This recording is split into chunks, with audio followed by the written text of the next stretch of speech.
Welcome to this module, in which you will be provided with an overview of the human body and the physiology of its various systems.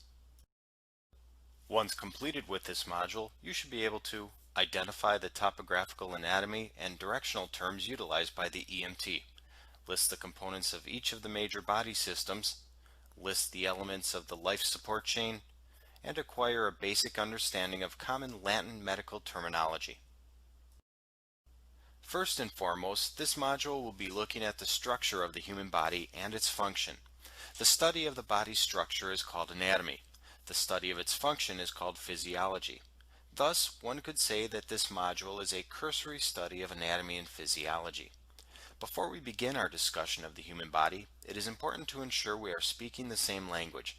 There must be a standardized way we view the human body, and this standardized view provides the basis for any discussion regarding human anatomy. Within the healthcare professions, that standard is referred to as normal anatomical position. All descriptions of the human body use this position as the starting point. As you see from the illustration, this position is a person standing, facing forward, with palms forward. Again, all descriptions of the human body, even if your specific patient at the time is nowhere close to being in this position, are made from this common reference point. From this starting position, we can now identify some landmarks. The first thing we will do is divide the body into planes. Given the normal anatomical position, splitting the body down the middle from top to bottom generates sagittal, medial, or lateral planes. The terms are used interchangeably. You may see one used over another in various textbooks. The line we just drew to produce the sagittal, median, lateral planes is referred to as the midline. This also breaks the body up into both a right and a left side. With the normal anatomical position as our reference, right and left always refer to the patient's right and left, not the provider's, which is opposite when looking at the patient from the front. Using this midline for a reference, items closer to the midline are considered medial, while those away from the midline, toward the periphery, are referred to as lateral. Your arms, for instance, have both a medial and a lateral side. Along similar lines, we also can refer to things on a relative basis by using the terms proximal and distal. Body parts and structures that are closer to the midline or torso than other body parts and structures are said to be proximal. Inversely, body parts and structures that are further from the midline or torso than other body parts and structures are said to be distal. For instance, the elbow is distal from the shoulder, but proximal from the wrist. Your collarbones are called clavicles. Midclavicular refers to a vertical line drawn across the middle of the clavicle. When viewed from the normal anatomical position, there is a great deal of symmetry between the right and left sides of the body. If a body part or structure is present on both sides of the body, such as a person's eyes, they are said to be bilateral. Inversely, something located on a single side of the body is said to be unilateral. If we were to split the body in half, top and bottom, along the pelvic girdle, we would create transverse or axial planes. Given the normal anatomical position, the term superior refers to anything above something else, and inferior refers to anything below something else. The terms are relative. For instance, the nose may be superior to the mouth, but it is inferior to the eyes. When viewing the human body from the side, we begin with the middle of the armpit as our landmark. The armpit is called the axilla. If we draw a line from the middle of the axilla to the ankle, the result is a mid-axillary line. This line then creates the frontal or coronal planes. When referring to the front half of the body, the terms anterior or ventral are used. When referring to the back half of the body, the terms posterior or dorsal are used. Given the many positions in which you may find a patient, it is important to remember that these terms are not relative, they are absolute.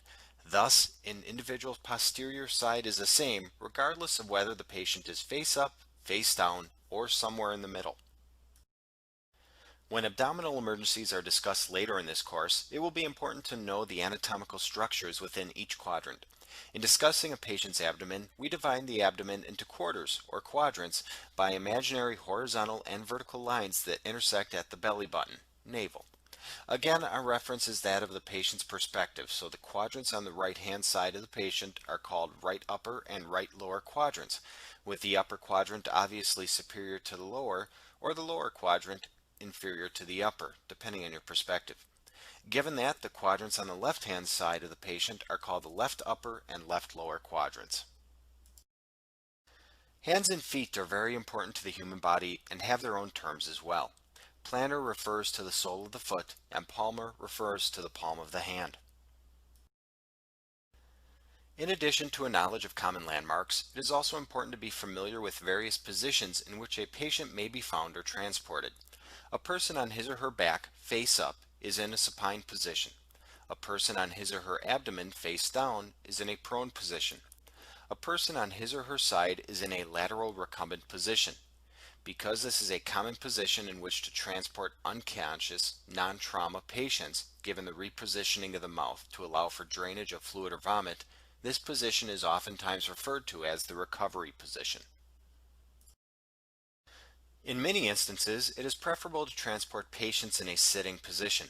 Such a position is called the Fowler's position. If the patient is in a semi-sitting position, the position is called semi-Fowler's. Exactly when Fowler's become semi-Fowler's and vice versa is a gray area with no specific definition. Some consider a 45-degree angle to still be Fowler's, while many would call it semi-Fowler's. Ultimately, the more upright someone is sitting, the closer it is to Fowler's. The more someone is reclining, the closer it is to semi-Fowler's. There is also a position called the Trendelenburg position, in which the patient's feet are elevated above his or her head. First aid teaches that a person in shock should have his or her feet elevated so gravity can assist in keeping blood up in the head and torso. As a result, this position is also referred to as the shock position. With our introduction to anatomical landmarks and positional terms completed, we can now begin focusing on the different systems within the body. We will begin by first discussing the 6 major body systems: skeletal, muscular, respiratory, circulatory, nervous, and integumentary. We will then continue by discussing the remaining systems: digestive, endocrine, renal, and reproductive. The first body system we will be discussing is the skeletal system. The skeletal system is comprised of bones, 206 in all for an adult. Joints are formed where bones meet, and will be discussed in greater detail later in this course. The skeletal system provides infrastructure for the human body. Think of the skeletal system as the framing for a building. Without the 2x4s underneath, drywall and paint are useless.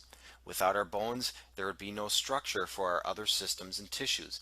Our bones also provide critical protection for many of our organs, such as the heart, lungs, kidneys, spleen, etc. Our joints make it possible for us to move in conjunction with the muscular system, and the bones themselves create blood cells in the bone marrow and store minerals. Working our way from the top to the bottom, we first encounter the skull. The skull is the bony structure of the head. Its main purpose is to enclose and protect the brain. On the anterior side is the face. There are several bones that make up the face. The function of the face is obvious. The eyes are protected by the facial bones, as are the superior portions of our respiratory and digestive systems, which we will discuss later. Beneath the head is our spinal or vertebral column. Our spine consists of 33 separate vertebrae, all designed to keep us upright, provide for motion, and protect our central nervous system and spinal cord. The spine is divided into 5 parts.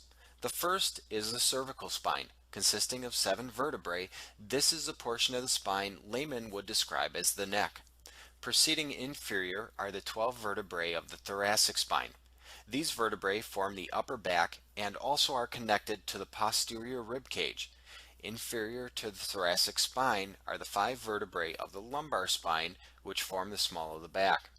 Inferior to the lumbar spine is the sacral spine, which is actually 5 separate vertebrae fused together to form a structure known as the sacrum. Lastly, we come to the coccygeal spine, which contains 4 vertebrae fused together to form the coccyx. To tell the difference between the various vertebrae, they are named based on their relative position within these spinal regions. Cervical vertebrae are labeled with a capital C, followed by the number 1 through 7, with C1 being superior and C7 being inferior. The same is done for the thoracic vertebrae, using the letter T and the numbers 1 through 12. The lumbar vertebrae use an L and the numbers 1 through 5, and the sacral vertebrae use an S and the numbers 1 through 5 as well. The spine is so very important to the health of the body given its protection of our spinal cord. Significant injuries to the spine can result in chronic pain, paralysis, or even death. As a result, spinal precautions for trauma patients will be covered in tremendous depth later within this course. Anterior to the vertebral column, inferior to the skull and face, sits the thorax. In lay terms, the thorax is a person's chest. The ribs and other bones of the thorax serve primarily to protect our vital organs and major blood vessels. In conjunction with the diaphragm and intercostal muscles, the thorax also produces both negative and positive thoracic pressure that results in ventilation, breathing. Inferior to the thorax sits the pelvis. The pelvis consists of three separate bones that are fused together, and it serves as the foundation, the basement floor if you will, for the organs located above it, such as the intestines, bladder, and female reproductive organs. It also provides varying levels of protection for those organs as well. Continuing down, we encounter the lower extremities, otherwise known as the legs and feet. The large bone connected to the pelvis is the femur. Inferior to the femur are the tibia and fibula, which form the lower leg. To differentiate the two bones, the tibia is commonly called the shin bone. The patella is the bone that covers the knee joint between the femur and the tibia. On the bottom of the lower extremities are the tarsals, metatarsals, calcaneus, and phalanges of the ankle, heel, feet, and toes. Lastly, we need to move back up the body to discuss our upper extremities. Connected to the thorax are our shoulders, arms, and hands. The shoulder consists predominantly of the clavicle, or collarbone, the scapula, the flat bone on the posterior side, and the proximal humerus. The upper arm is therefore called the humerus. Distal is the elbow joint that joins the humerus with the distal arm bones, the radius and ulna. The radius is a lateral bone of the forearm. It is always aligned with the thumb. Distal from the radius and ulna are the carpals, metacarpals, and phalanges of the wrist, hands, and fingers. Remember that bones are rigid and do not bend. So that we can move, our skeletal system also contains joints where these rigid bones meet. Some joints work like hinges, such as the knee and elbow. The joints between vertebrae allow for rotational movement so we can twist and turn our bodies, in addition to allowing us a certain amount of flexibility to bend over and backward. Ball and socket joints, such as the hip and shoulders, provide for tremendous articulation and range of motion. Ligaments, cartilage, bones, muscles, and tendons all work in concert to provide for movement.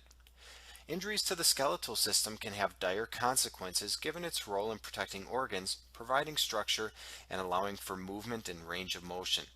Addressing issues pertinent to the skeletal system is a vital component of practicing emergency medicine. Integral to the skeletal system is the muscular system. The two are so intertwined that some refer to both systems as a single musculoskeletal system. For our purposes as emergency medicine providers, however, we will consider the two as separate systems.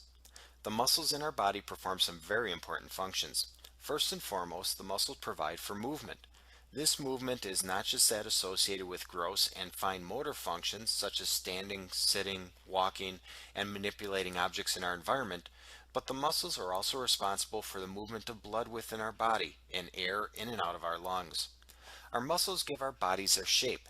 They provide additional protection for our vital organs and vessels, and because muscles consume a lot of calories, they also generate our body heat. It is important to recognize that not all muscle is created equal. There are actually three different types of muscle cells within the human body: skeletal, smooth, and cardiac. Skeletal muscle cells are also called voluntary muscles, as these are the muscles that we control through conscious thought. These are the muscles responsible for gross movement and fine motor functions.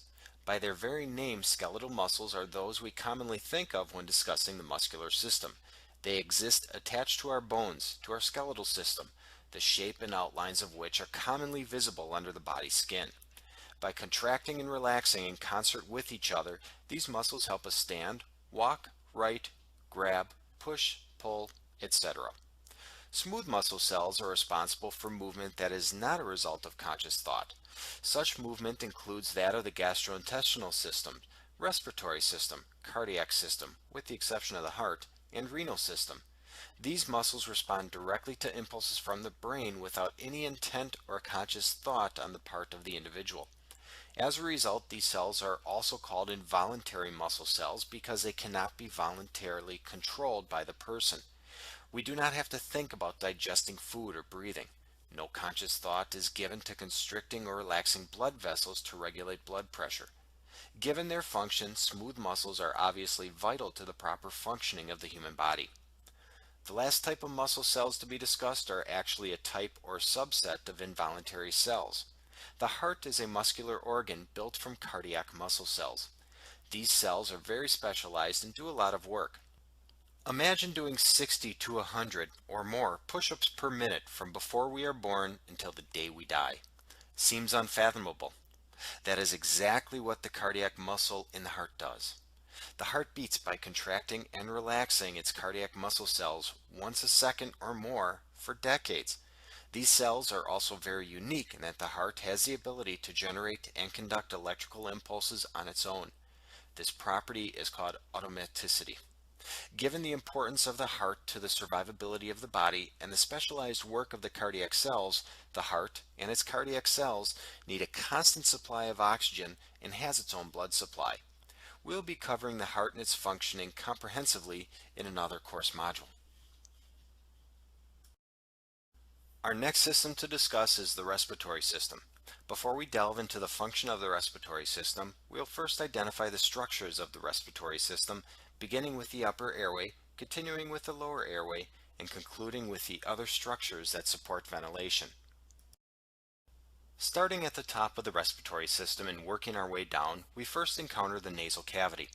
The nasal cavity does more than just give us a pathway for air to enter the respiratory system. It also cleanses, warms, and humidifies our inhaled air. Just below the nasal cavity is our oral cavity, which contains the mouth, teeth, tongue, and jaw. In many instances, EMS providers must manipulate the mouth, jaw, and tongue to ensure a patent airway in an unconscious patient, so it is important to be familiar with the structures in the oral cavity. These structures, their significance, and their manipulation by the EMT will be discussed in greater depth during the module pertinent to airway management. The posterior of the airway in the head and neck is called the pharynx. The pharynx is divided into three separate areas. The nasal pharynx is located posterior to the nasal cavity. The oral pharynx is posterior to the oral cavity. Inferior to the oral pharynx is the laryngeal pharynx, which connects the airway to the larynx and the esophagus. The epiglottis lies superior to the larynx, anterior to the pharynx. It is a structure of elastic cartilage covered with a mucous membrane and is designed to cover the larynx when we swallow to protect the lower airway from foreign bodies, such as food or beverages. The last upper airway structure is the larynx. Commonly referred to as the voice box, the larynx contains the vocal cords and serves as the connecting structure between the pharynx and the trachea. Inferior to the larynx lies the lower airway and its structures. The first structure is the trachea, which is essentially the tube through which air passes from the upper airway down into the bronchi, where the air is then diverted to both the left and right lungs. The bronchi continue to branch off while diminishing in size to route the air throughout the entire lung. When the bronchi diminish in size to the point where they no longer contain cartilage or glands, they become bronchioles. At the end of the bronchioles are the alveoli. It is in the alveoli, these little sacs, that gas exchange actually occurs between the air and our bloodstream. In addition to the structures that comprise our upper and lower airways, there are other structures within our body that are essential to supporting ventilation. We have muscles that exist between our ribs. These muscles are called intercostal muscles. We also have a diaphragm, which is a large muscle that sits inferior to the lungs. These muscles work in conjunction with our chest wall to produce both positive and negative pressure in our lungs. When we need to breathe, it is the phrenic nerve that carries messages back and forth between the respiratory control center in the spinal cord and the diaphragm. Because our lungs need to expand and contract within the chest cavity, both the lungs and the chest cavity are covered with a membrane known as the pleura. Given the existence of pleural fluid between these two layers of membranes, the inner and outer pleura can glide effortlessly against each other, thus facilitating the mechanical process of breathing. Lastly, the respiratory system has to connect with the circulatory system at some point so that oxygen and carbon dioxide can be exchanged. This process occurs in the alveoli, which are covered by pulmonary capillaries. As you will find throughout the course, not all patients are the same. This is especially true when discussing the respiratory system of a pediatric patient. When managing the airway of a pediatric patient, it is important to recognize the following differences in the pediatric airway. Mouth and nose are smaller.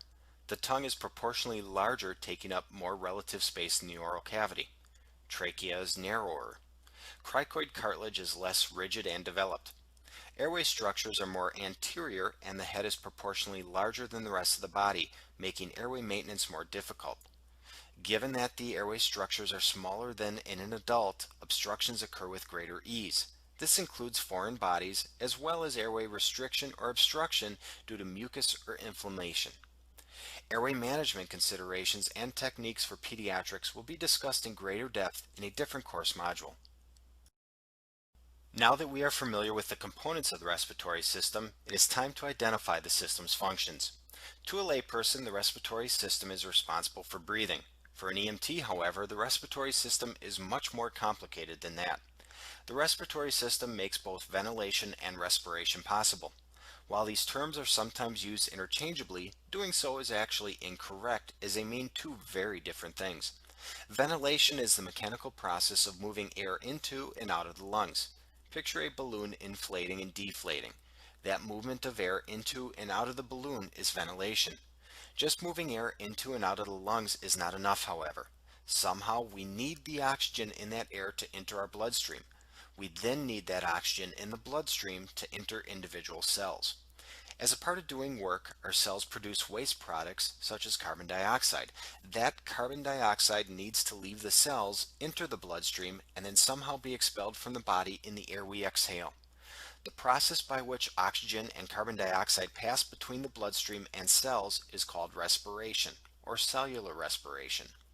Within the lungs themselves, oxygen and carbon dioxide move between the alveoli and the bloodstream by a process known as diffusion. For additional reference, perfusion will also be mentioned throughout this course. Perfusion is defined as a circulation of blood through the capillaries, which is where respiration occurs. Without perfusion, there could be no diffusion or respiration. As a result, the moving of gases, nutrients, and waste products through the capillaries to and from the cells of the body is sometimes called perfusion instead of respiration, depending on the textbook author.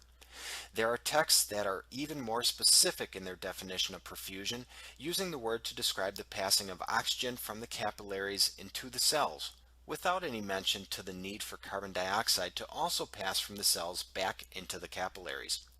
When discussing shock later in this course, the ability of the body to deliver oxygen to its cells is referred to as perfusion, or the ability to perfuse. The difference between ventilation and respiration is important to understand, as a patient may be ventilating adequately, but due to some ailment is unable to respirate or perfuse. Inversely, compression-only CPR works because of respiration, not ventilation.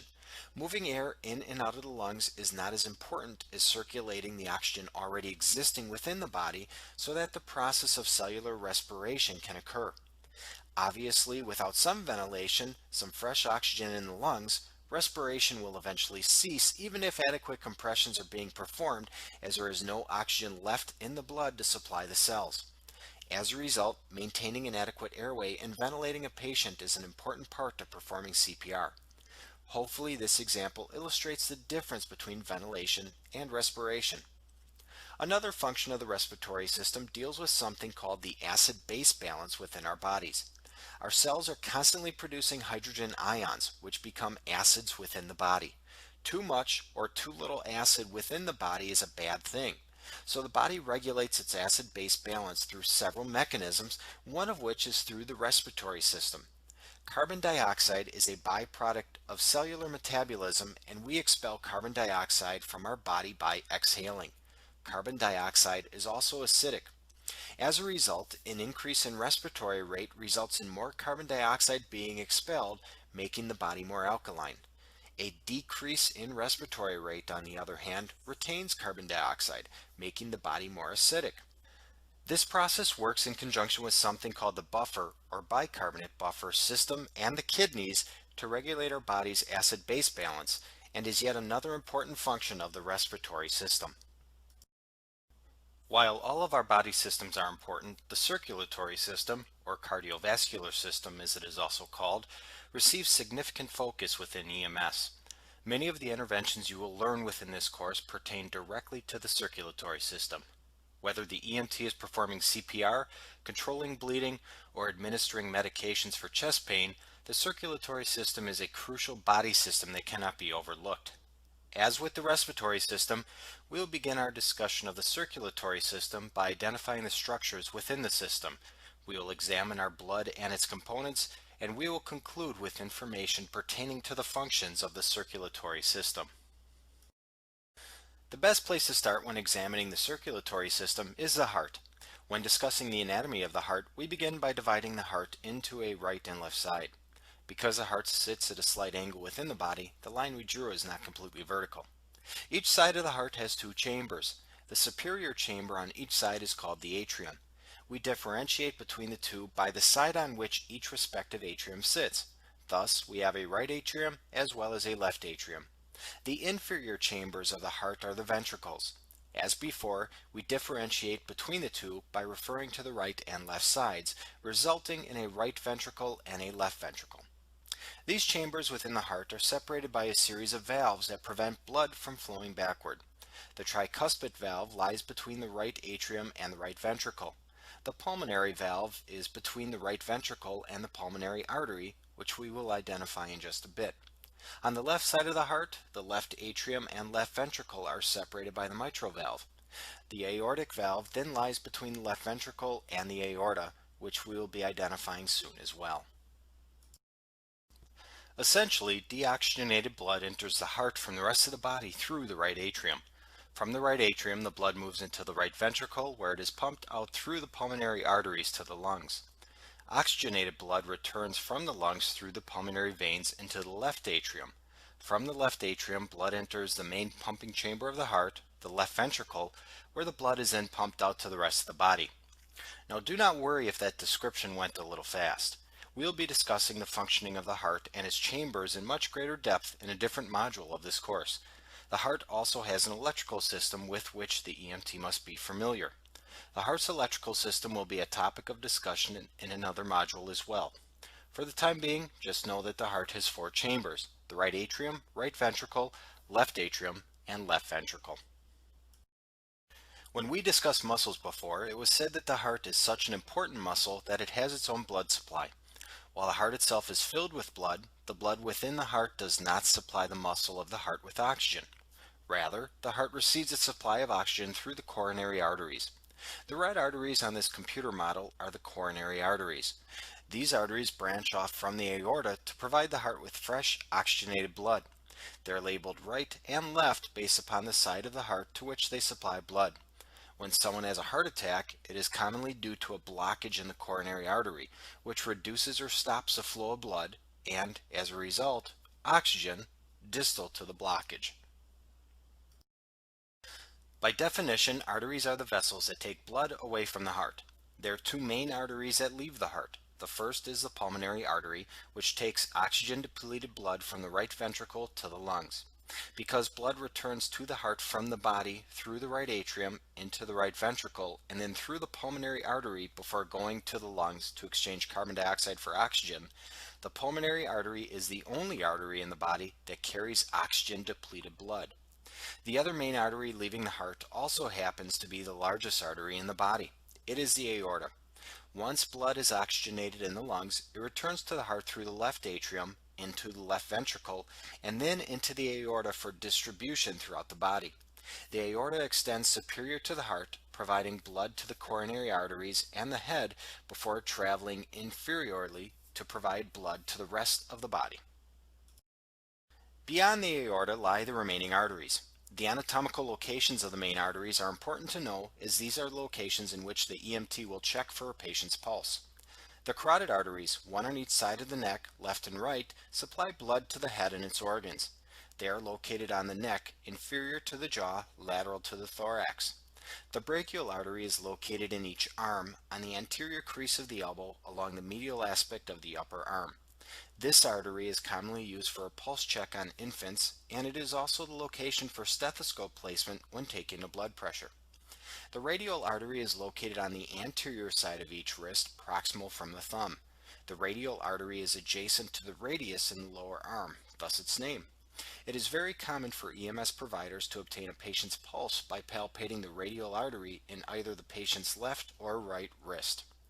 There are two femoral arteries, one for both the left and right legs. These arteries can be palpated in the crease between the abdomen and the groin. Proceeding down the lower extremities, there are two other pulse locations commonly used by EMS providers. The first is the posterior tibial artery, which is on the posterior aspect of the medial malleus. Stated another way, it's on the inside of the ankle toward the heel. The second is the dorsalis pedis artery, which is on the dorsal part of the foot, the top, lateral to the large tendon of the big toe. These arteries exist in both the right and left leg, and they are commonly palpated to confirm circulation to the lower extremities. As the arteries extend from the heart, they narrow in size. Eventually, we reach the smallest branch of an artery, called an arteriole. These small vessels then lead to capillaries. When we discussed respiration and perfusion associated with the respiratory system, capillaries were an important component. The pulmonary capillaries are where the circulatory system meets the respiratory system. It is through these capillaries that gases are exchanged between the air in our lungs and our bloodstream.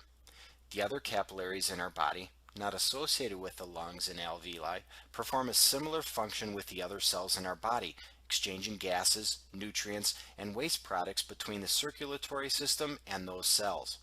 To accomplish this exchange, capillaries are very small, the width of a single blood cell. With that gaseous exchange completed with the cells of our body, the blood then enters the venous system, the entry point for which is the venule, the smallest part of the vein that connects the capillaries to the rest of the venous system. The network of veins throughout the human body is very similar to the network of arteries. If the arteries carry blood away from the heart, something has to carry it back. Thus, wherever arteries go, the veins must go as well. The veins close the proverbial loop of the circulatory system. The veins return blood from the extremities, torso, and head to the heart. When someone initiates an IV, intravenous therapy, they are accessing the circulatory system through the venous, not arterial, blood supply. Ultimately, blood returns to the heart from the venous system through the vena cava. There is both a superior vena cava, which returns blood from the head and upper body, and an inferior vena cava, which returns blood from the lower body and extremities. The blood from the vena cava enters the right atrium, where the blood begins its journey through the circulatory system once again. Once the blood is infused with oxygen in the lungs, it returns to the heart through the pulmonary veins. Because the pulmonary veins return to the heart from the lungs, they are the only veins in the body that carry oxygenated blood. All the other veins return to the heart with a depleted oxygen supply. When looking at illustrations of the circulatory system, arteries are typically drawn as red because the blood they carry are oxygen rich, thus making that blood a bright shade of red. Veins, on the other hand, carry blood saturated with carbon dioxide instead of oxygen, resulting in a much darker red color. Veins look blue under our skin, so veins are typically illustrated as being blue in color. The pulmonary arteries and veins are colored inversely to what other arteries and veins are colored, given their position between the heart and the lungs. The last vital component of the circulatory system is one with which everyone is familiar, our blood. Blood is responsible for moving gases, nutrients, and waste products throughout the body. If the circulatory system is the body's plumbing system, the blood is a fluid that fills it. Our blood is composed of several different types of cells, all of which have a specific function. Red blood cells, or erythrocytes, carry oxygen and carbon dioxide. The shape of the cells is vital in carrying these gases. Sickle cell disease, for instance, is a disease where the red blood cells are deformed, thus reducing the ability to carry oxygen and carbon dioxide. Red blood cells are also responsible for giving blood its red color. Also known as leukocytes, our white blood cells are essential in keeping us healthy. These specialized cells produce antibodies that help us resist infection. White blood cells also destroy invading microorganisms, germs, as well. There are 5 primary types of white blood cells. At this point in the course, however, it is not necessary to know the names and functions of each. Platelets are very important in that they have the ability to release a chemical known as a clotting factor. As the name implies, these clotting factors are responsible for producing blood clots. Clotting is important in stopping bleeding from cuts, scrapes, and other trauma. Without platelets and clotting factors, even a small laceration could prove problematic as there would be no way to stop the bleeding. These clots produce scabs, under which the body grows new skin. In some instances, these clotting factors can be a major problem if they accumulate in areas within the blood supply. We will discuss many of these conditions later in the course. Approximately 45% of our blood is comprised of these three cells. About 44% is red blood cells, and 1% or less are white blood cells and platelets. The remaining portion of our blood is called plasma. Plasma is the watery, salty, yellowish, somewhat translucent fluid that carries the red blood cells, white blood cells, and platelets throughout the body. Located in the upper left quadrant of the abdomen, toward the lateral aspect of the body, is the spleen. The spleen is a part of the lymphatic system, which is commonly considered to be part of the circulatory system. While we will not be discussing the lymphatic system as it plays little role in the practice of emergency medicine, the spleen is a special organ with which the EMT must be familiar. The spleen supports the body's immune system and also serves as a reservoir for blood. It is a very vascular organ about the size of your palm. While very well protected within the rib cage by bones, the spine, and muscles, it is also considered to be the body's most fragile abdominal organ.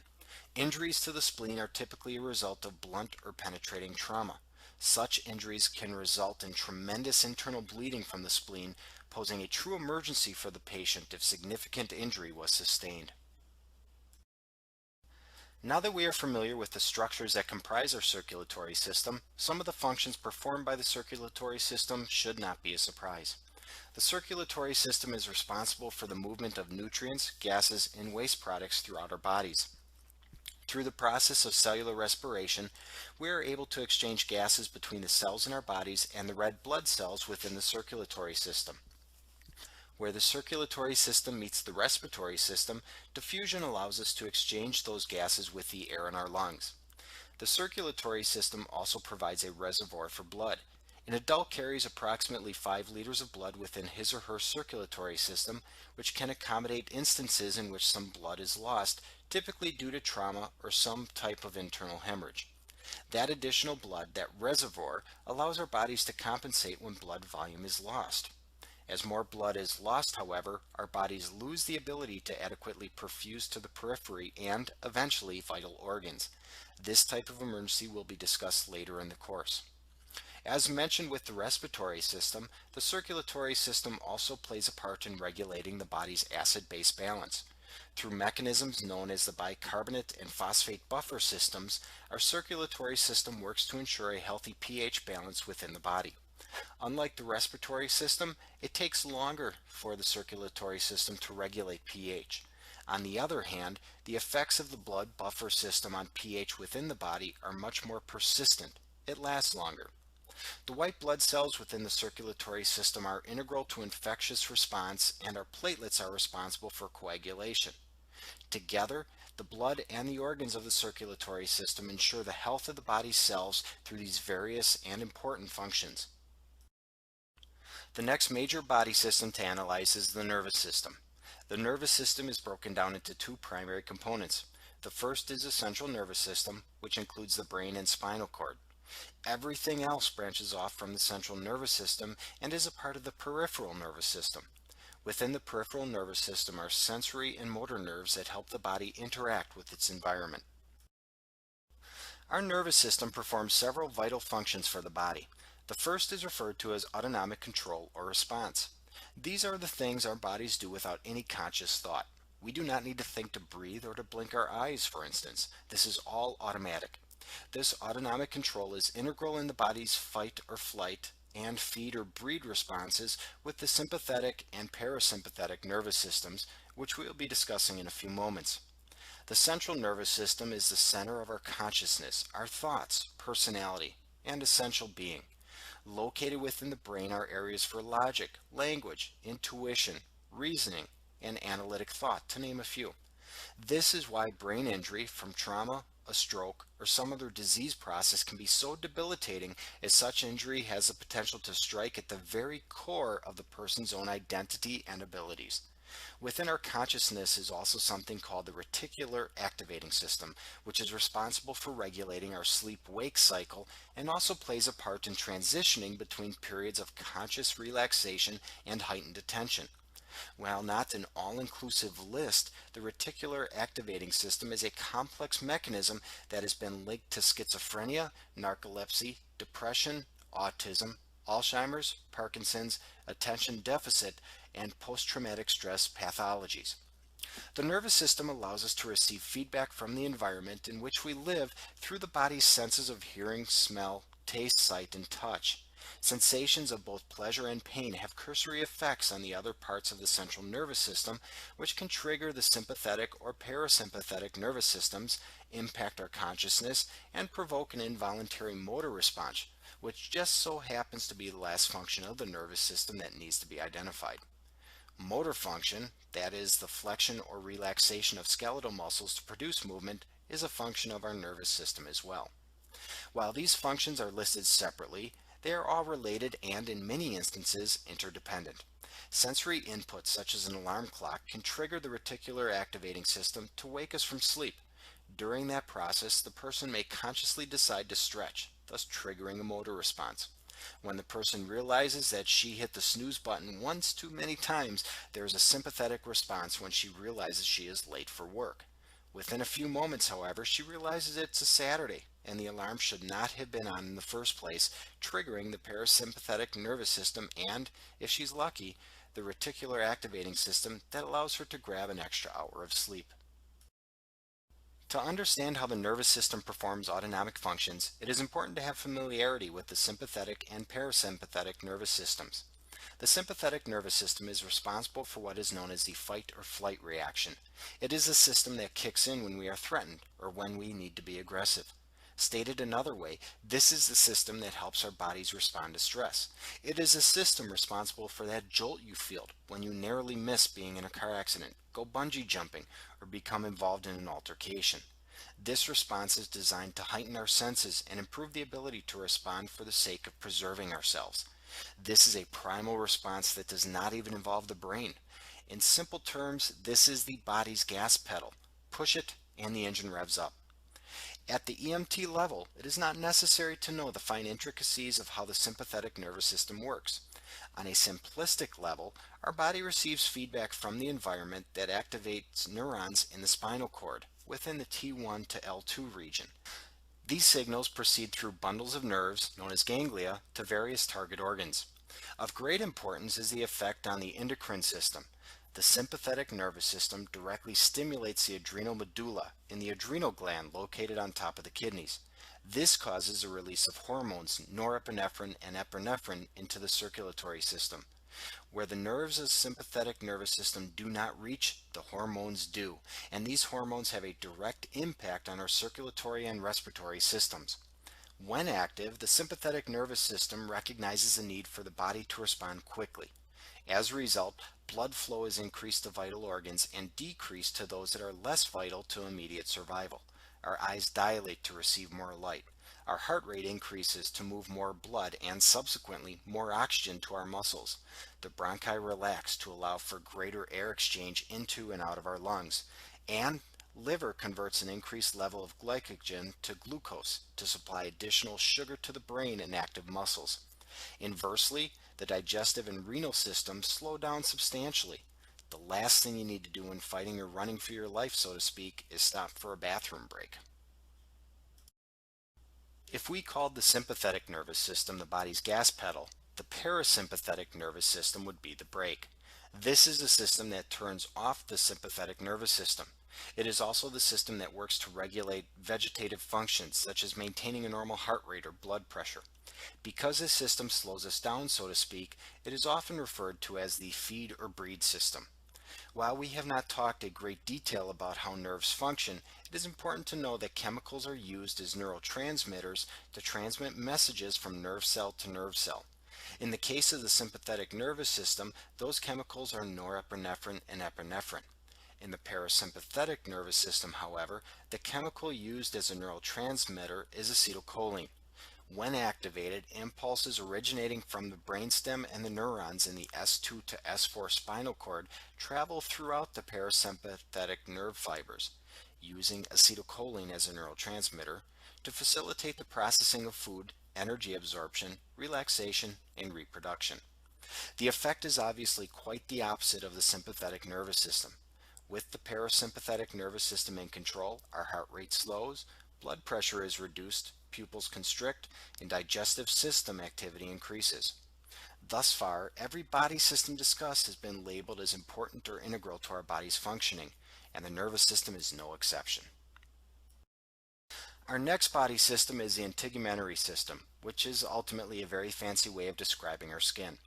Our skin is actually considered to be an organ, and it is the largest organ in, or arguably on, our bodies. The skin is comprised of three major layers. The first is the outermost, called the epidermis. The skin cells within the epidermis divide rapidly, resulting in the movement of skin cells up, away from the body. As the cells progress away from the skin's blood supply, those cells die and are eventually shed away from the body. Believe it or not, the skin we see with our eyes are actually dead skin cells that will soon, within 2 to 4 weeks, be washed or brushed away to be replaced by other dying cells. This process helps protect the body against bacterial infection as the outermost skin layer is constantly moving cells out away from the body. Note that there are no nerves or vasculature within the epidermis. The prefix epi is derived from a Greek preposition meaning on, above, or over. Thus it makes sense that the epidermis sits above the dermis, the skin's second major layer. The dermis is far more busy, if you will, than the epidermis. Within the dermis are blood vessels, nerve endings, glands, and other structures. Given the existence of these structures, injuries exposing the dermis can lead to significant bleeding, intense pain, and infection. It is within the dermis that our bodies will begin an assault on foreign materials, including organisms and damaged cells, with the white blood cells within our immune system. It is also the area where platelets within the circulatory system will work to repair damage to the skin, such as cuts and abrasions. The dermis is also the layer that experiences the most degradation over time.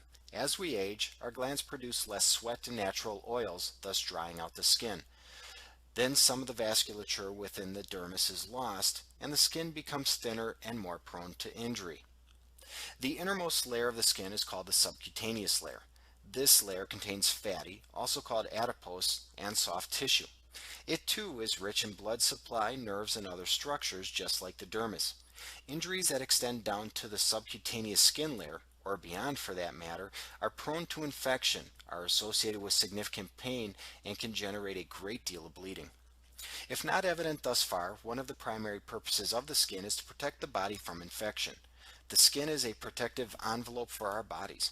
It is our first line of defense against bacteria, viruses, foreign bodies, and other microorganisms that would harm us. Additionally, the skin serves a significant role in regulating the body's temperature. The subcutaneous layer provides a great deal of insulation.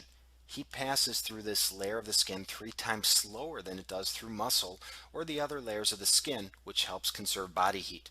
The sweat glands within the skin also help cool the body through the evaporative process. The evaporation of sweat on the skin helps cool the body. While arguably not an essential function, the skin also serves as the basis for what we consider to be appealing or beautiful. Unfortunately for some, the skin can also be the basis for bias and prejudice given ethnic variations in skin pigmentation and other features. Because sight is such an important sense for human beings, our skin is one of the first things people notice about us. It presents us to the world. As an EMS student, you will eventually learn how to form an initial impression on your patient's condition based in part upon how the patient's skin looks. Next on our list is the digestive system. The purpose of the digestive system is pretty simple. It supplies our bodies with nutrients.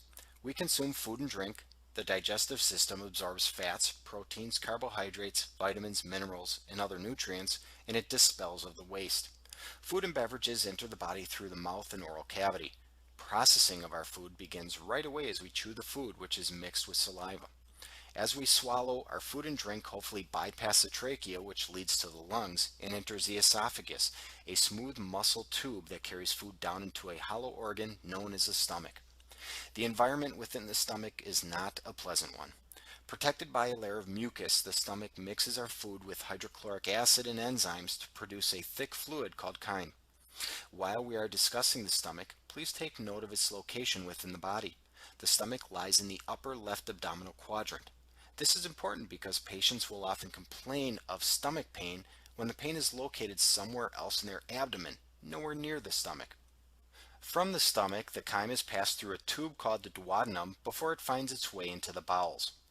While in the duodenum, chyme is mixed with bile, which is produced by the liver and stored in the gallbladder, and pancreatic digestive juices. These substances help the body break down the food even further, while also increasing the pH of the chyme so that it is less acidic. Once in the small intestines, the nutrients contained within the food are absorbed through the intestinal wall into the bloodstream, where a pass is made through the liver to detoxify the blood before distribution through the remainder of the circulatory system. Thus, the liver not only produces bile to assist in digestion, but it also serves as a filter for the blood, removing toxins, such as alcohol, that enter through the digestive process. The liver also removes damaged red blood cells from our systems, which are then used to make bile. After the small intestines are the large intestines. During this part of the journey, bacterial, intestinal flora as they are sometimes called, assist in releasing vitamins and fluid while the bowel absorbs that fluid back into the bloodstream. Anything left over becomes waste product, stool or feces, that is passed outside the body through the rectum and anus during excretion, defecation. One additional structure in the digestive system with which an EMT must be familiar is the appendix, or variform appendix if you want to be proper. Located in the lower right quadrant, the appendix is believed to have served an evolutionary purpose that no longer exists by housing bacteria that broke down cellulose molecules found in plants. Whether or not that is the actual case is irrelevant when a patient is complaining of abdominal pain in that area, as appendicitis can prove to be a significant medical emergency. That will be discussed more in a later module, though. As you may have noticed, some of our organs are considered to be parts of multiple body systems. The lungs are respiratory, but they also have a circulatory component. Our oral cavity is used by both the respiratory and digestive systems. If there is one system in particular that seems to have numerous organs that also serve a role in another system, it would be the endocrine system. The endocrine system is a system that regulates bodily functions through the use of chemicals called hormones. We have many organs, usually called glands, responsible for producing these hormones. The testes and ovaries, collectively referred to as gonads, regulate the male and female reproductive systems respectively. The pancreas regulates our blood sugar and will be discussed in greater depth in just a bit. We have some familiarity with the adrenal glands as they work with the sympathetic nervous system. They also serve a role in regulating water and electrolyte levels within the body. The thymus gland is integral in the development of our immune system. The thyroid, medial, and parathyroid lateral glands regulate metabolic rate and blood calcium levels. The pineal gland regulates our body's internal clock, known as our circadian clock or circadian rhythm. The pituitary gland, though small, about the size of a pea, is powerful in that it governs some of the functions of many other glands.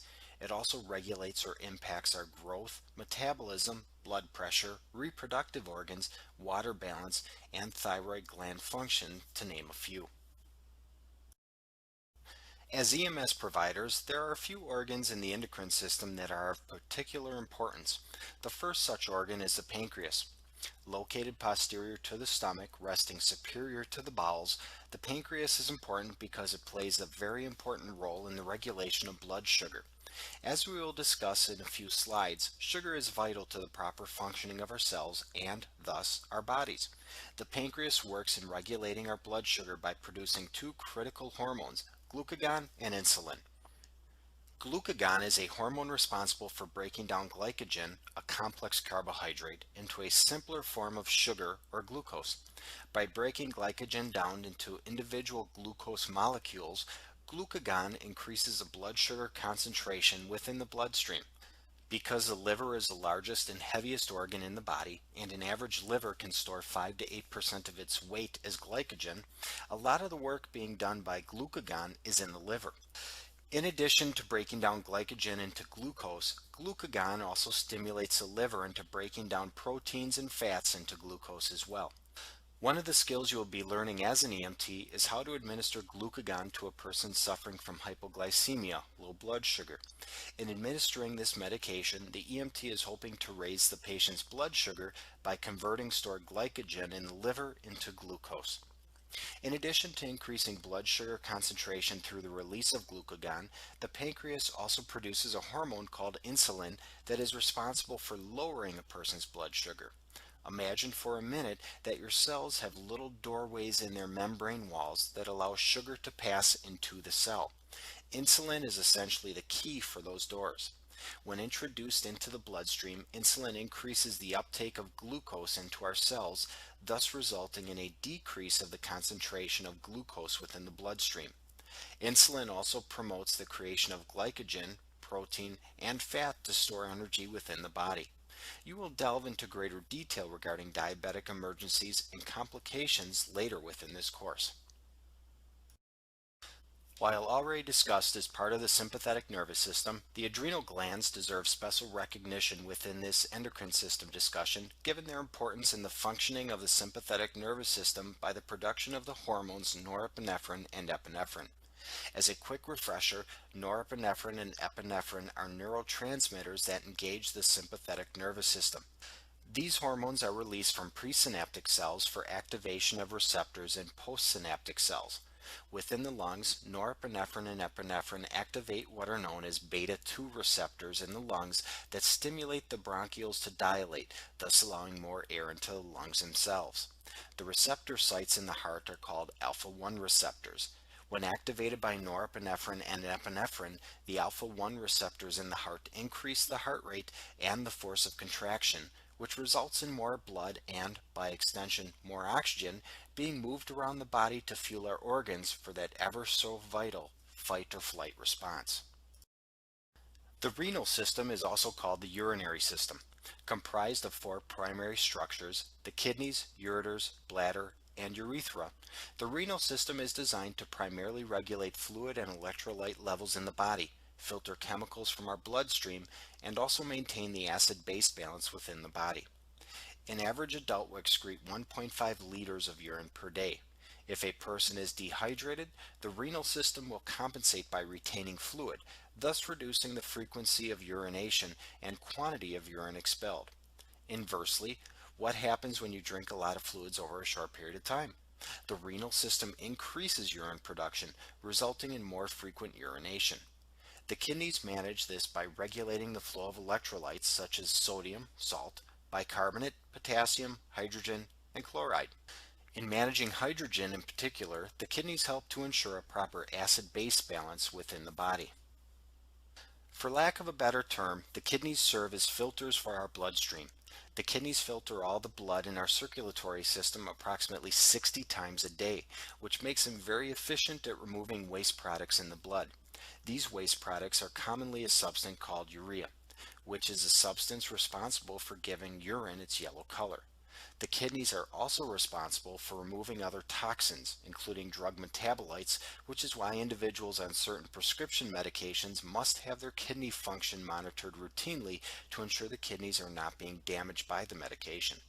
The renal system also helps to manage our blood sugar by excreting glucose in our urine if the concentration of glucose in the blood exceeds a certain threshold, and it even plays a part in regulating our blood pressure by controlling the fluid levels within the body and releasing an enzyme called renin that ultimately results in elevating our blood pressure. If it is not already evident, the urethra is shorter in women than in men, given that it must pass through the male penis. As a result, women are much more susceptible to bladder and urinary tract infections than men. The last body system we need to cover is the reproductive system. By its very name, it should be evident that the main purpose of the reproductive system is reproduction, the making of babies to ensure the survival of the species. The reproductive system also serves an additional purpose by producing hormones that affect our emotions, mood, and physical development. Ovaries in females produce estrogen, which is essential in the development of secondary sexual characteristics such as breasts and the regulation of the menstrual cycle. Estrogen can also accelerate the metabolism, increase fat stores, and increase bone formation. Men also have low levels of estrogen in their bodies compared to women, given some production in the liver and adrenal glands, which serves various functions related to the male reproductive system. In men, the testes produce testosterone, which is vital to the development of male reproductive organs. Testosterone also contributes to increasing muscle mass, bone mass, and the growth of hair. Women also have low levels of testosterone in their system, approximately 7 to 8 times less than men, given some production in the ovaries and adrenal glands. Lastly, given the inclusion of the urethra, part of the renal system, within the penis, a reproductive organ, the male reproductive system is also involved in the process of urination. As the reproductive systems vary between men and women, we will look at each independently. Beginning with the female reproductive system, we will first identify the ovaries. These are the female sex glands. They produce the hormones estrogen and progesterone. They are also responsible for the development and release of eggs for reproduction. The fallopian tubes, also called uterine tubes, are thin, flexible tubes that extend from the ovaries to the uterus. The purpose of these tubes is to deliver the eggs produced in the ovaries to the uterus. If fertilization of an egg occurs, it usually does so while the egg is still in the fallopian tube. If the fertilized egg fails to move down into the uterus, an ectopic pregnancy will result. This is a significant medical emergency that will be discussed in greater depth later in this course. The uterus is where fetal development occurs. It is a hollow, thick-walled, muscular organ superior to the vagina. The vagina is located just below the uterus and serves several purposes. It receives a penis during intercourse. It provides a route for the discharge of menstrual blood and tissues, and it is also called the birth canal as it is the final passageway from the uterus to the outside world for a baby during delivery. Lastly are the external genitalia. Structures such as the perineum, mons pubis, labia, and clitoris protect the opening of the vagina and serve a role in sexual functioning. While not absolutely essential in the process of reproduction, female breasts are commonly included within the reproductive system as they do assist in the reproductive process by producing stimulus to both the male and female in varying degrees during the reproductive process. The breasts also contain mammary glands that provide breast milk, nourishment to newborns and infants. As women age, ovarian function diminishes, menstrual periods cease, external genitalia, the labia and clitoris, become smaller, the vagina narrows and shortens, the lining of the vagina becomes thinner and dry, and the ovaries and uterus decrease in size. By comparison, the male carries his sex glands, his testes, on the outside of his body within a muscular sac known as the scrotum. The testes produce hormones and, most importantly to reproduction, sperm. Sperm produced in the testes is stored in the epididymis until needed. During intercourse, sperm moves from the epididymis through a tube called the vas deferens to an area in the prostate gland where the sperm is combined with seminal fluid to produce semen. The semen is then routed into the urethra located within the penis for ejaculation. The penis itself is a spongy organ that, when engorged with blood, becomes erect. As you may notice from the diagram, the urethra passes from the bladder through the prostate gland before entering the penis. As a result, an enlarged prostate can lead to urinary problems in men, which typically become more common with age. Along those lines, men also experience a reduction in the size of their penis and their testes hang lower in the scrotum as they age. Given that you should now have some understanding of the systems within the body, their structures and functioning, we can now talk about something known as the life support chain. Combined, the circulatory and respiratory systems form the cardiopulmonary system. The proper functioning of this system creates something called the life support chain. So long as all the elements of the chain are in place, the organism should continue living. Remove an element of the chain, however, and death is inevitable. There are three main components within this life support chain: oxygenation, perfusion, and the cellular environment itself. Focusing on oxygenation, our first primary concern is being able to exchange gases in the lungs. This means the body must be able to breathe, to ventilate itself, moving atmospheric air containing 21% oxygen into and out of the lungs. Given the supply of air in the lungs, it is then necessary for gas exchange to occur within the alveoli. Oxygen from the air must diffuse into the alveolar capillaries, and carbon dioxide must diffuse from the alveolar capillaries into the air within the lungs to be exhaled. Even if this process is working within the lungs, we must also recognize the need for cellular respiration throughout the body. Our cells must expel carbon dioxide into the bloodstream so there is room, so to speak, for oxygen to enter. Inherent in this process is also the fact that the circulatory system is working, that the heart is pumping blood throughout the body. Having this gaseous exchange occurs at the cellular level or within the alveoli is no longer beneficial if the blood in those locations does not make the trip throughout the body. The freshly oxygenated blood in the lungs needs to move to the cells to deliver that oxygen, and it needs to return to the lungs to expel the waste carbon dioxide. Within that process, perfusion into the individual cells of the body is important. Within this context, perfusion means the ability to move gases and nutrients between the bloodstream and the cells. We obviously want oxygen to enter the cells and carbon dioxide to leave the cells. We also need glucose, sugar, to enter the cells as well. For that to happen, our body needs insulin to open the proverbial door into the cell for the glucose.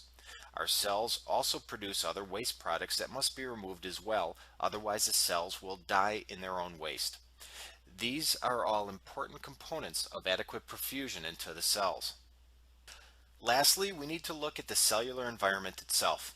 Up to this point, we have not discussed how the cells within our bodies actually work. The cell is the basic building block within the body. Cells form tissues, which form organs, which form systems that eventually result in the full organism, or in our case, the human body itself. Ultimately, our cells are living things. They need energy to do work, and they need a way to expel the waste products produced by doing that work. Within a healthy environment, our cells have an ample supply of oxygen. When a cell is producing energy with oxygen, it is said to be functioning with aerobic metabolism. In aerobic metabolism, the cell has ample oxygen that allows it to break sugar down into a chemical called adenosine triphosphate, ATP, very efficiently. Given the inclusion of oxygen into the process, the cell can produce a great deal of energy with the rather innocuous byproducts of water and carbon dioxide. When the cells are deprived of oxygen, however, they enter into a state known as anaerobic metabolism. Without oxygen, the cells cannot process glucose very efficiently, resulting in low ATP, low energy production, and the waste product of lactic acid. If a supply of oxygen is not restored to the cell, it will continue to function producing low energy and lactic acid until the pH of the cell becomes too acidic and the cell dies. As more cells suffer the same fate, the tissues and organs in the affected area become compromised, which may very well threaten the health of the organism, the body itself. From our discussion thus far, it may be clear that the functioning of a single body system is rather complex. As soon as it is apparent that multiple systems rely on others, the complexity surrounding the functioning of our bodies reaches an entirely new level. For this reason, the life support chain can be a fragile thing, and a break in one link of the proverbial chain can spell disaster for the entire system. This life support chain relies on the air we breathe, a patent airway, the ability to ventilate, the ability to respirate, the movement of gases throughout our bodies, the amount of blood in our circulatory system, especially when compared to the relative capacity of the circulatory system itself, the health of the heart, and the maintenance of the body's acid-base balance. Our life support chain begins outside the body with the air we breathe. Common ambient air contains 21% oxygen, 78% nitrogen, and 1% other gases. This 21% oxygen is of critical importance. A lack of oxygen in the air we breathe can have a profound impact on the body. The brain itself uses approximately 20% of the oxygen within the body and does not respond well to a reduction in available oxygen. If we see a reduction of just 1.5% to 19.5% oxygen in the air, the ability to work strenuously is impaired. We may see coordination suffer, and people who are unhealthy to begin with, such as those with circulatory or respiratory problems, may begin to experience symptoms associated with their disease. It is important to keep in mind as well that for every 1.5% of oxygen reduced in the air, approximately 7.5% of other stuff takes its place, as the oxygen is not only being displaced but so too is the nitrogen. That which displaces the oxygen may have negative repercussions for the body on its own as well. Thus, an oxygen deficient atmosphere, such as that which exists in a confined space, typically brings a multitude of hazards. As the oxygen saturation in the air is decreased to 15%, coordination, perception, and judgment is impaired. At 12%, our body can no longer provide enough oxygen to adequately perfuse our extremities, resulting in cyanosis, where the skin turns blue due to the lack of oxygen. The impact is even more pronounced at 10% with nausea, vomiting, mental failure, and unconsciousness. At 8%, half the people in that environment for 8 minutes will be dead. A quarter are dead after only 6 minutes. If the environment has less than 6% oxygen in it, the person is dead within seconds. A patent airway is an established affirmative airway. It is an airway that works, an airway that allows us to move air into and out of our lungs. If the airway is blocked or restricted, it becomes difficult or impossible to exchange the air in our lungs with the ambient air in the atmosphere. A person choking or suffering from asthma would be an example of an airway problem. If we are unable to bring air into the lungs, there is no oxygen available within the lungs to enter our bloodstream. Somewhat related to having a patent airway is the ability to ventilate, the ability to physically move air into and out of the lungs. Having a patent airway does no good if the person is unable to breathe on his or her own. Have you ever fallen on your back and had the wind knocked out of you? That uncomfortable feeling of not being able to take a breath is actually a result of a diaphragm spasm. If the diaphragm is not working, ventilation becomes a significant challenge. There are other things that can cause a ventilation problem as well. A neurological disorder or trauma to the spinal cord may disrupt the impulses that prompt our diaphragm to constrict. A drug overdose, especially of a narcotic substance, may depress the body's central nervous system to the point where it no longer remembers to breathe, resulting in death. A pneumothorax, a collapsed lung, can greatly reduce the ability to move air as well. A crushing injury, such as a heavy object on the chest, may not allow for chest wall expansion, which would negatively impact the ability to ventilate. If you have ever been snorkeling, does it feel harder to breathe through the snorkel tube? The reason is because water has weight, approximately 8 pounds per gallon. As you place water on top of your body, it reduces the ability to expand your chest, just like any other heavy object. For more proof, take the same snorkel and breathe through it without being in the water. You should be able to breathe without a problem.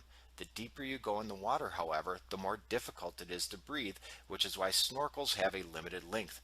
Scuba divers can breathe regulated air underwater because that air is pressurized. It pushes the lungs open and overcomes the tremendous pressure placed on the thoracic cavity by the water above the diver. This is also why it feels more difficult to breathe at higher altitudes. The process of creating negative pressure in the thoracic cavity is not that difficult at high altitudes. The problem, though, is that the air, or barometric pressure, is less, meaning that the air has less push into our lungs. As a result, the push of oxygen into our bloodstream through the alveoli is not as great, meaning we have to work harder to saturate our bodies at higher altitudes where there is less air pressure than at lower altitudes where there is more air pressure. Trench rescue is a special discipline in which victims are rescued or recovered from trenches that have collapsed. Falling dirt has weight, and just 3 inches of dirt on top of a person's chest is enough to overpower the body's muscles of ventilation. Even with a patent airway and readily accessible ambient air with 21% oxygen, the ability to ventilate, to move that air into and out of the lungs, is absolutely critical. Assuming the air has 21% oxygen, our airway is patent, and we are able to move that air into the lungs, we still have to move the oxygen in the air into our bloodstream. That process begins in the alveoli. Damaged alveoli due to diseases like pneumonia, emphysema, or asbestosis can greatly reduce the ability to exchange gases through the alveolar wall. Having an adequate supply of blood to the lungs is important as well. A blockage in a pulmonary artery, called a pulmonary embolism, can be just as bad as air not entering the lungs in the first place. Depending on the size of the embolism, a great deal of the lung may lose its capacity to exchange gases because there is no blood flowing to that area of the lung. Once the oxygen is in the bloodstream, we must also be able to move the gases between the capillaries and the individual cells. Within the cell, it is also imperative that the cellular environment contain the electrolytes and nutrients necessary to function, including glucose. Using the words respiration and perfusion interchangeably, if we ventilate adequately but do not perfuse, or are perfusing without adequate ventilations, we have what is known as a ventilation-perfusion mismatch. VQ mismatch, where V equals ventilation and Q equals perfusion, is the terminology used to delineate a difference in the amount of oxygen containing air in the lungs and the amount of oxygen within the bloodstream. Air in the lungs does not matter if it cannot enter the bloodstream or the cells. Inversely, being able to perfuse does not matter if our lungs are somehow deprived of oxygen. Just because the oxygen in the lungs is able to enter the bloodstream does not necessarily mean it is being carried where it needs to go. There are diseases, such as sickle cell anemia, that impair the ability of the body's red blood cells to transport oxygen throughout the body. There are also gases, such as carbon monoxide, that can displace oxygen within our bloodstream. Thus, another important link in the life support chain is the ability of the blood to carry oxygen, nutrients, electrolytes, and waste products. Of equal importance to the life support chain is having adequate blood within our circulatory system. An adult human has about 4.5 to 5 liters of blood within his or her circulatory system. There is obviously some variance depending on the size of the person and the textbook being referenced. That same body can typically withstand a 15 to 20% drop in blood volume, approximately 1 liter, before the life support chain is significantly impacted. The body experiences different levels of hypovolemic shock between 15 and 40% blood loss. At or beyond 40% blood loss, death becomes increasingly probable. We will talk about shock later in this course. For the time being, however, know that the body works to protect the organism by sacrificing, if you will, non-vital parts of itself. Given severe shock, the sympathetic nervous system shuts down the blood supply to the extremities, trying to shunt as much blood, and therefore oxygen, as possible to the heart, lungs, and brain. As the volume of circulating blood within a person dwindles, however, the life support chain becomes more difficult to sustain. Now picture for a minute the vessels of the circulatory system and the amount of blood they can contain at any one time. We also have organs such as the liver and spleen that contain reservoirs of blood as well. Combined, that system holds up to 5 liters of blood. What would happen if our circulatory system, our arteries and veins predominantly, suddenly increased in size without increasing the amount of blood to circulate within it? Increase the size of the container without increasing the volume of fluid within it, and there is no longer enough fluid to fill the container. Systemic vascular resistance is a fancy way of saying blood pressure. Ultimately, we have to maintain a healthy blood pressure to maintain perfusion to our cells. Our veins and arteries are lined with muscles that allow them to expand and contract. This is what allows our sympathetic and parasympathetic nervous systems to restrict or reestablish blood flow to a given area. Our bodies function with many of these vessels somewhat constricted. If we happen to lose too much blood or our vessels all dilate at the same time, we can no longer maintain a perfusing blood pressure. There is not enough blood to fill the vessels of our circulatory system. On the previous slide, we discussed how the loss of circulating blood volume negatively impacts the body. If we reduce the circulating blood volume, it is important for the body to be able to constrict blood vessels to conserve blood for critical organs, such as the heart, lungs, and brain. Whether we increase the size of the container or reduce the amount of fluid within the container, the result is the same. Too little blood in the circulatory system is problematic. Just 23 days after conception, our hearts began beating and circulating blood. From that time until right now, your heart has been maintaining a persistent rhythm of muscular contraction and relaxation to move blood around the body. So what happens if the heart begins to fail, as occurs with age or a disease process? Obviously, the heart is critical to the life support chain, and a failing heart can quickly lead to deterioration and eventual collapse of that chain. The failure can be a gradual process or something more catastrophic, such as sudden onset myocardial infarction, heart attack. One last item that can break the life support chain is related to the functioning of the cell itself, more specifically, the acid-base balance within the body and its cells. As we already discussed, cells produce energy. They do so by breaking down oxygen and glucose to produce adenosine triphosphate, ATP. When the cells have access to oxygen, this process is very efficient with a lot of energy produced. The byproducts are carbon dioxide and water. If the cells are starved of oxygen, however, they function anaerobically. This process produces substantially less energy, and the ultimate byproduct is lactic acid. As this lactic acid begins to build without a source of oxygen being established, the body itself becomes acidotic, meaning the acid-base balance is shifting, making the body more acidic. This is called acidosis, and it has a negative impact on the body. Too much acid and the cell will die. How quickly depends on the area affected, whether oxygen availability is simply reduced or is completely halted, the types of cells impacted, and the amount of time those cells have to function with reduced or no oxygen. Brain cells, for instance, are not at all tolerant of oxygen deprivation. Remove oxygen from brain cells and they begin to die within 6 to 8 minutes.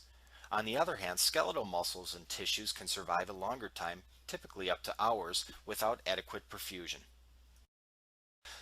Up to this point, we have covered some medical terminology to facilitate our discussion about the structures within the human body. It is now time to delve a little deeper in medical terminology to start pulling everything together and serve as a foundation for upcoming course modules. Medical words are built from three different parts, if you will. There is a root word, which commonly refers to the organ system or tissues involved. The root is enjoined with a prefix before the root, a suffix after the root, or both. The prefixes and suffixes are designed to describe the root, to give it greater definition. Within the medical field, there are numerous roots for virtually every part and component of the body.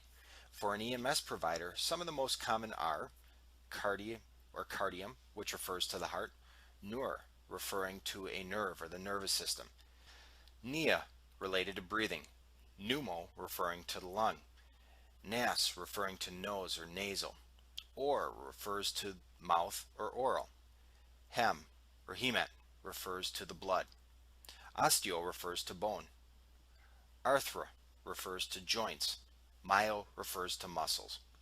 Prefixes are added to the beginning of roots to modify or qualify their meaning. Some common prefixes include hyper for fast, high, or above normal, hypo for slow, low, or below normal, tachy for rapid or above normal rate, brady for slow or below normal rate, dis is difficult or painful, a is without, cyan is blue, intra means inside or within, quad refers to four, bi refers to two. There are also suffixes added to the ends of roots that complete their meaning. For instance, ak or al means pertaining to. Ology is the study of something. Ist refers to one who specializes in something. Osis is a disease condition. Ultimately, these prefixes, suffixes, and roots are combined to form medical terms that have significant meaning for the healthcare provider. For instance, adding tachy to cardi forms the word tachycardia, meaning a fast heart rate. Neur in ology is neurology, the study of nerves and the neurological system. Cardi plus ology and ist is cardiologist, one who specializes in the study of the heart. A is without and nia is breathing. Combine the two is apnea, or the absence of breathing. Similarly, dis plus nia is dyspnea, which means difficulty breathing. The list provided here is far from inclusive, and you may find yourself using other prefixes, roots, and suffixes with greater frequency in your eventual practice of emergency medicine. The important takeaway from this slide is that once you identify a common prefix, suffix, or root, its meaning does not fluctuate, and you can use the combination of those three word parts to describe patients, organs, diseases, tissues, signs, symptoms, and conditions. If confronted with a medical term that you do not understand, first see if you can break the word apart into its components, prefix, root, and suffix. For instance, hematoma is a common medical word used in EMS. Hemat refers to blood and oma means tumor. Thus, hematoma is a tumor, a swelling or growth containing blood. Hematoma is a fancy way of saying bruise. When we delve deeper into medical terminology, one might wonder how these words developed, how they came to be. Ultimately, we go back to ancient Rome and Greece, where the study of the human body has some recognized origins. When describing the body's anatomical structure, we use Latin words. Other words pertaining to diseases, conditions, treatments, or diagnoses have Greek roots. We also find that it is possible to divide the terms up by their subject matter. Some terms are associated with body structure, some are related to the body systems we already discussed, and others pertain to body direction or position. For instance, epigastric and superficial are medical terms related to the body structure. Ocular refers to the eye, and bronchial refers to bronchial tubes. Both are associated with body systems. Bilateral and flexion are terms pertaining to the body's direction or position. At this point, including pertinent medical terms and definitions would be counterproductive as there are so many of them. Medical dictionaries are very thick books, and there is not enough time in the day to cover all the medical terms you may encounter through your practice in EMS. With that being the case, it is recognized that much of the medical terminology you will need to know as a newly licensed EMS provider will be included within subsequent modules of this course. Additionally, if confronted with a medical term to which you do not know the definition or meaning, you are encouraged to look it up. EMT textbooks, medical dictionaries, and the internet are all readily available resources for finding the definition of various medical terms. Another factor to consider regarding medical terminology is that you, as an EMT, must remember your audience when using such terms. If you are giving a report to the hospital, they will know what a myocardial infarction is.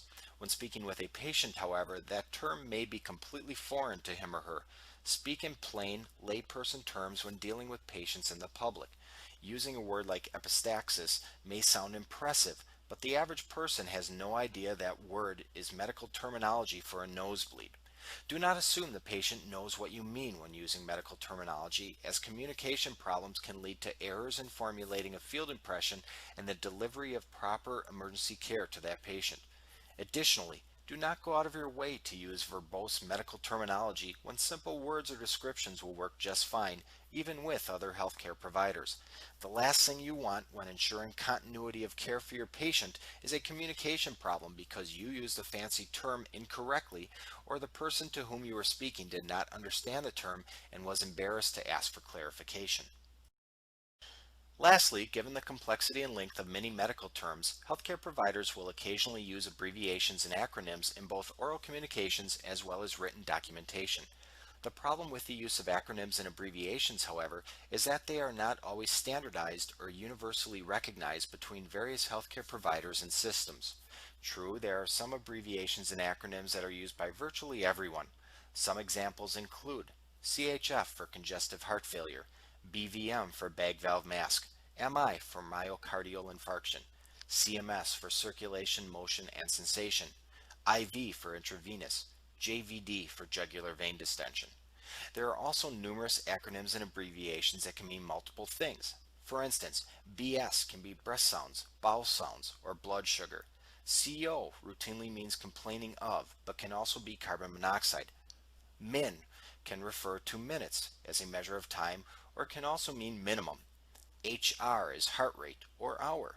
W/O can be wide open or without. If you are positive that an acronym or abbreviation is universally used and accepted within the healthcare community, then its use in conversation or reports may be acceptable.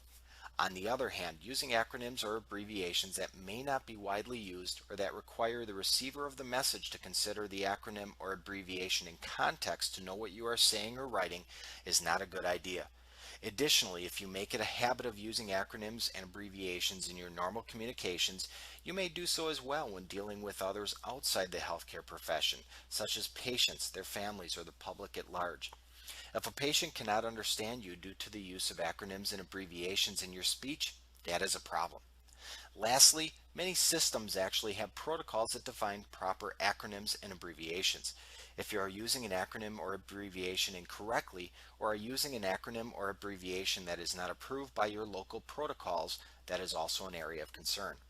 For these reasons, it is not a bad idea to communicate without using acronyms or abbreviations wherever possible. Ultimately, follow your local protocols and exercise some common sense in your communications with other professionals as well as the lay public.